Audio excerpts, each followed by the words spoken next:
बहुत जन्म बिछड़े थे माधो,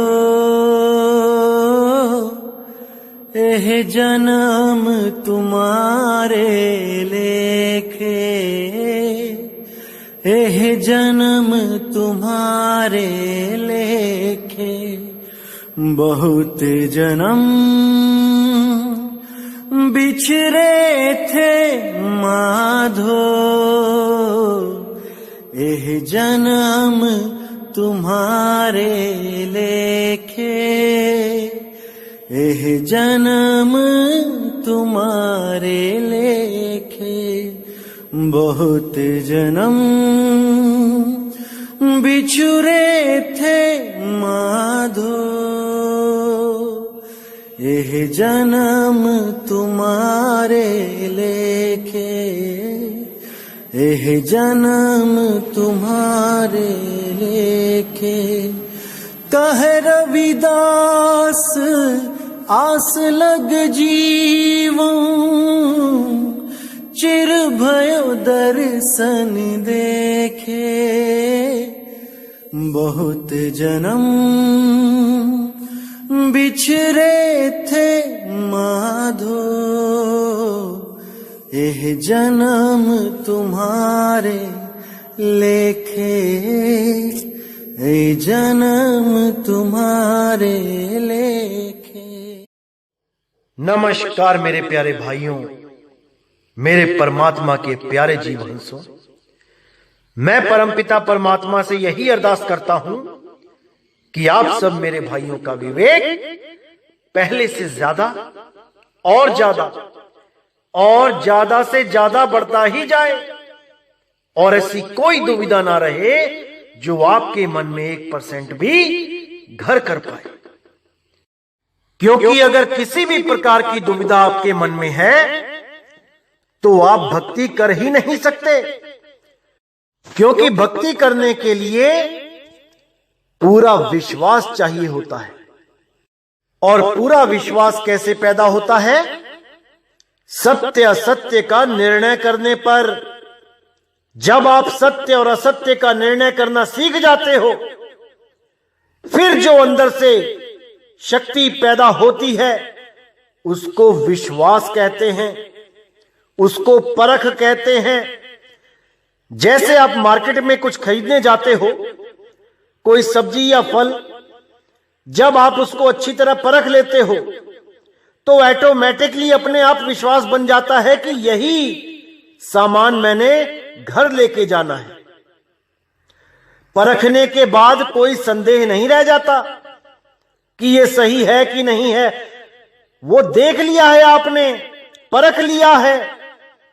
अब केवल उस विश्वास पे टिकना है और सत भक्ति करनी है। क्योंकि मेरे भाइयों, 2020 बहुत प्राइम टाइम है। इस 2020 में ऐसे ऐसे लोग आपके सामने आएंगे जो आपको पूरा भ्रमित करने की कोशिश करेंगे, जो वाणियों को घुमा फिरा के गलत अर्थ करके आपको दोबारा से भ्रम जाल में डालने की कोशिश करेंगे। ऐसे बहुत से आएंगे अभी, लेकिन आपने विवेक के द्वारा उनका सामना करना है। हर चीज को समझते जाना है और उनको भी समझाना है। जो आपको भ्रमित करने आ रहे हैं उनको आप समझाओ, उनको सही रास्ता दिखाओ, तब बात बनेगी। ना कि खुद ही भ्रमित हो जाओ। अरे बहुत हो लिए, अब नहीं, अब नहीं, अब नहीं होना है। अब तो सच्चा रास्ता मिल गया है, अब इस पे टिक के चलना है। और मंजिल जब भी मिले मंजूर करना है। यह सोच के नहीं आना है कि मुझे 1 महीने में मिल जाए, मुझे 2 महीने में, 5 महीने में, 1 साल में मिल जाए, 2 साल में मिल जाए। अरे ये तो उसकी दया होती है, आपकी लगन होती है। एक गिटार सीखने कोई जब टीचर के पास जाता है और पूछता है कि महाराज मैं कब सीख लूंगा, तो वो कोई लिख के स्टैम्प पेपर पे साइन करके नहीं देता है। कि तुम्हें 3 महीने में मैं सिखा ही दूंगा। अरे ये तो तुम्हारी लगन है, ये तुम्हारा विश्वास है, ये तुम्हारा संस्कार है पूर्व जन्मों का कि तुम कितने समय में उसको प्राप्त कर पाते हो, इस जन्म में प्राप्त कर पाते हो भी कि नहीं, यह भी तुम्हारे पूर्व संस्कारों पर निर्भर करता है, उस मालिक की दया पर निर्भर करता है, तुम्हारी अरदास पर निर्भर करता है। क्या पता तुम नाम लेके सारा दिन दुनियावी चीजों की कामना करते हो, क्या पता तुम नाम लेके सारा दिन तुम्हारा मन भटकता रहता है इधर उधर। यह सब मैटर करता है भक्ति में मेरे भाइयों, सब मैटर करता है, क्योंकि यह सुरत शब्द योग है। आपकी सुरत ही नहीं टिक रही है, भटका रहे हो इसको, तो कैसे शब्द मिलेगा। शब्द का भेद मिल जाना अलग बात होती है और शब्द प्रकट हो जाना यह अलग बात होती है। इसीलिए परमात्मा पे भरोसा रख के सिमरन करते रहना चाहिए। जब पता चल ही गया कि दिल्ली से अंबाला की रोड ये सामने दिखाई दे रही है, तो जल्दी क्या और देरी क्या। अरे ये रोड जा रही है, वहां पे इतना ही बहुत है चलने के लिए। धीरे चलोगे धीरे पहुंचोगे, जल्दी चलोगे जल्दी पहुंचोगे। इसमें किसी का क्या दोष निकाल रहे हो भाई, इसमें किसी का कोई दोष नहीं है। रास्ता बता दिया गया है, चलना आपने है। आज पहुंचो, कल पहुंचो, परसों पहुंचो, वो आपके ऊपर डिपेंड करता है, वो आपके ऊपर निर्भर करता है, आपकी साधना के ऊपर निर्भर करता है, आपकी भटकती हुई सूरत के ऊपर निर्भर करता है कि कितने समय में आप उसको प्राप्त करोगे। ये आपके ऊपर निर्भर करता है और उसकी दया के ऊपर निर्भर करता है। तो मेरे भाइयों, आज का जो सत्संग है वो किसी वाणी पे नहीं है।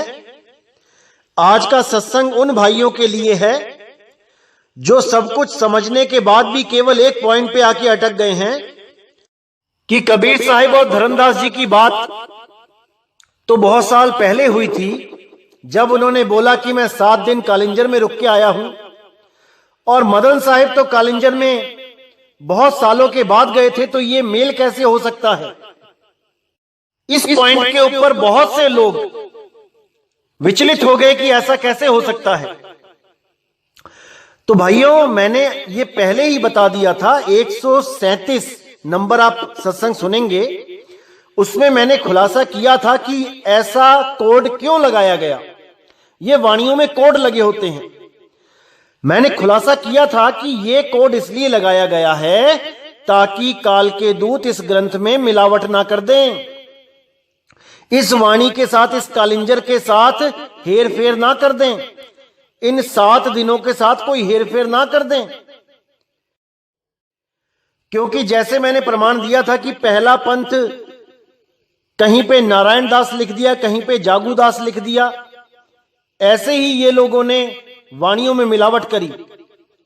लेकिन यहां पर ये जो कोड लगाया गया है, भविष्य काल की बात यानी जो होने वाली है उसको भूतकाल में प्रदर्शित किया गया है।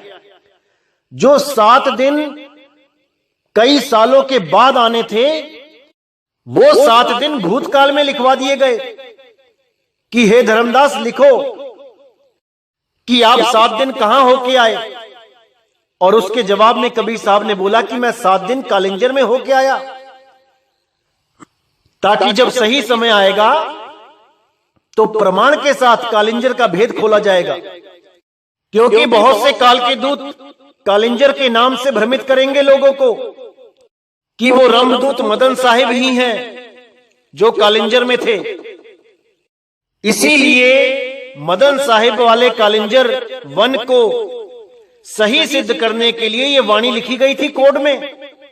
भविष्य काल की बात भूतकाल में लिखवाई गई थी कि मैं होके आ रहा हूं, जबकि ये कोड लगा है कि मैं होऊंगा। 7 दिनों तक मैं वहां पे परीक्षा लूंगा। एक भगत बैठा होगा जंगल में और मैं 7 दिन तक उसकी परीक्षा लूंगा कि देखता हूं ये क्या करता है। लेकिन कुछ अज्ञानी जीवों ने अपने YouTube चैनल पे ये भ्रम डाल दिया लोगों के अंदर कि ये वाणी तो कब लिखी गई थी और मदन साहिब तो कब पैदा हुए थे, बहुत सालों का गैप है। तो मैं उन लोगों से जानना चाहूंगा कि भाई ऐसा कौन सा संत है जिसके पास कबीर साहब 7 दिन बैठे हैं? उसका नाम बताओ, उसका प्रमाण बताओ, और 7 दिन क्यों बैठे हैं? क्या उन्होंने कोई पंथ चलाने का हुक्म दिया था उसको 7 दिनों में? अरे जब नामदान की बख्शिश देने आते हैं तो पल में आते पल में जाते। नामदान की बख्शिश करी, भेद बताया, चले गए। 7 दिन की क्या जरूरत थी वहां बैठने की?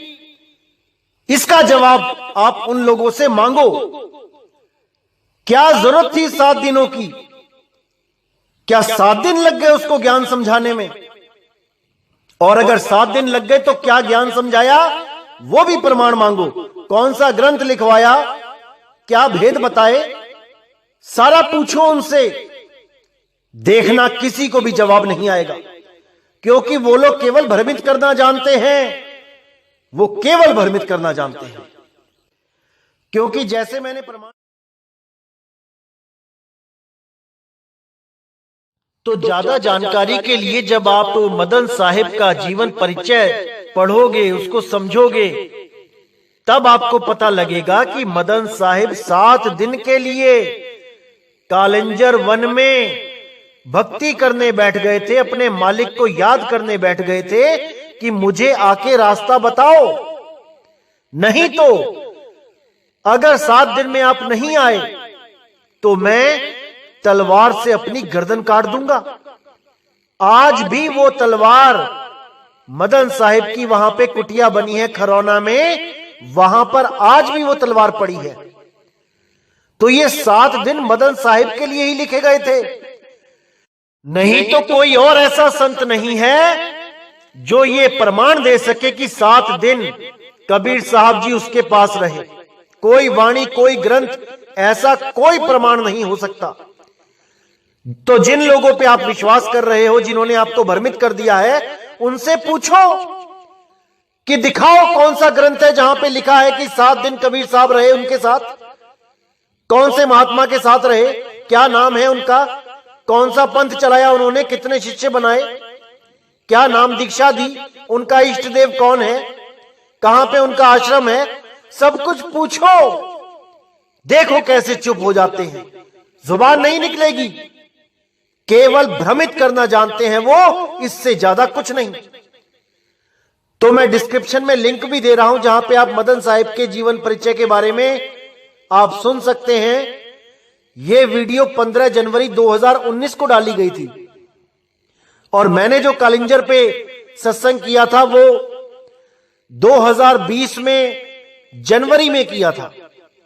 1 साल पहले ये वीडियो डाली गई थी। आप इसको अच्छी तरह देखो और समझो कि वो 7 दिन क्या हैं, जिसका प्रमाण कबीर सागर में कालिंजर के नाम के साथ ही दिया है। देखिए उसको और अपने भरम खत्म कीजिए, क्योंकि जब तक भरम और संशय खत्म नहीं होंगे, जब तक भक्ति नहीं हो पाएगी। सारा ज्ञान समझने के बाद भी जीरो रह जाओगे अगर संशय नाम की चीज दिमाग में रही तो। सारे संशय निकाल दो, सारे भरम निकाल दो, एक मालिक पे विश्वास करके बैठ जाओ, फिर देखो क्या होता है। इसीलिए मैं बार बार कहता हूं कि मेरे भाइयों, अपना विवेक जगा लो, क्योंकि जब तक आपका विवेक नहीं जगेगा, जब तक आप दूसरों के अज्ञान पर ही भरोसा करते रहोगे।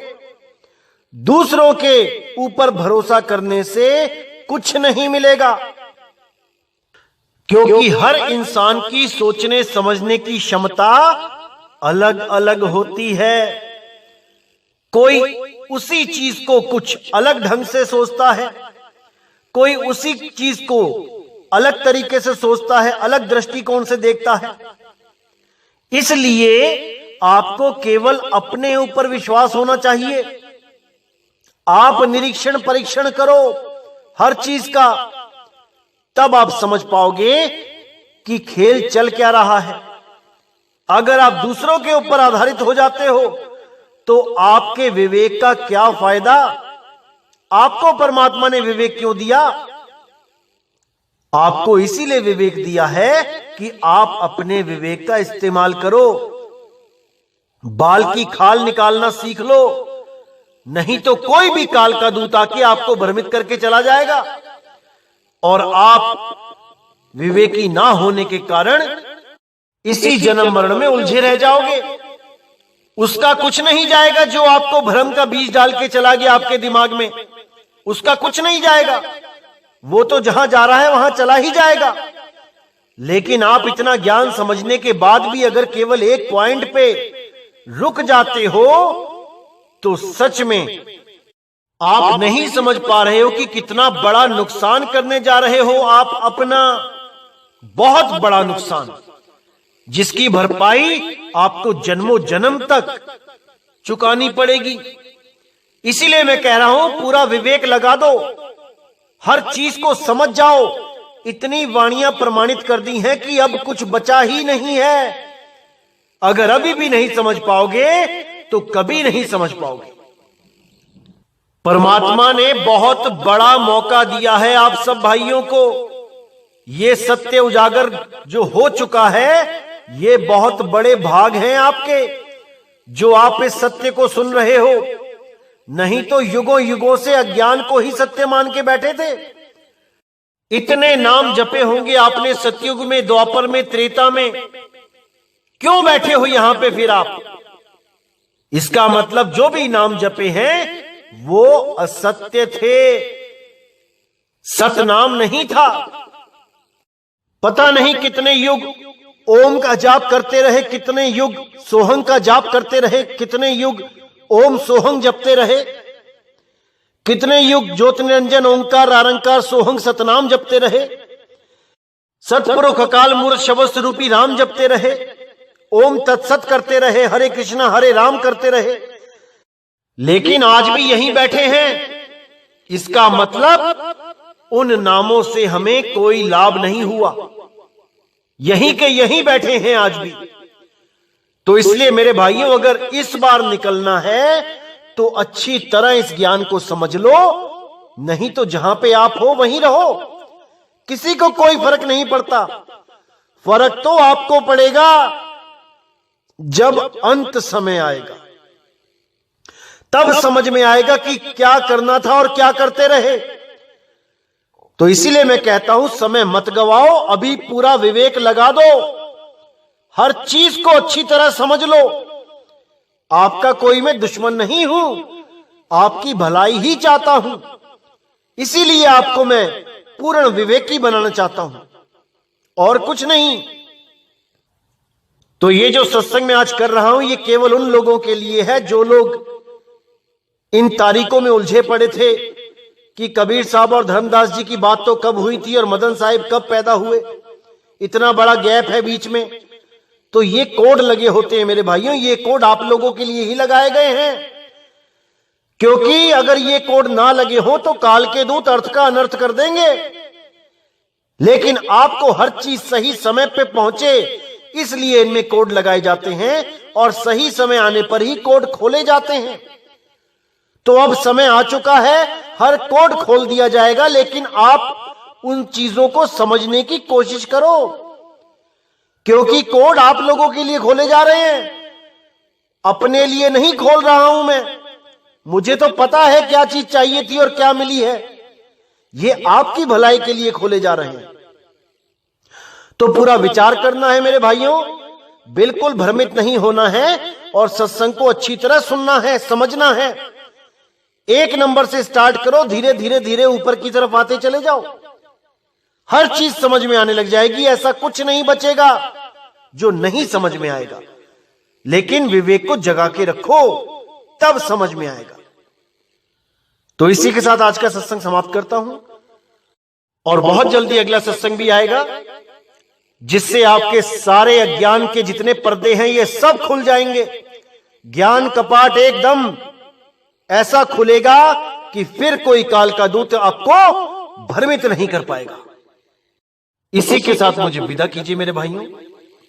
जय गुरु बंदी छोड़ वैराग साहिब, साधु शरण साहिब, जय गुरु बंदी छोड़ बाबा मदन साहिब, बाबा नानक साहिब, रविदास जी महाराज, धर्मदास जी महाराज, पलटू जी महाराज, भीखा जी महाराज, मेरे सभी संत, जय जय सतगुरु बंदी छोड़ सतगुरु सत्य कबीर साहिब की सदा ही जय हो, सदा ही जय हो मेरे मालिक की साहिब बंदगी सतनाम।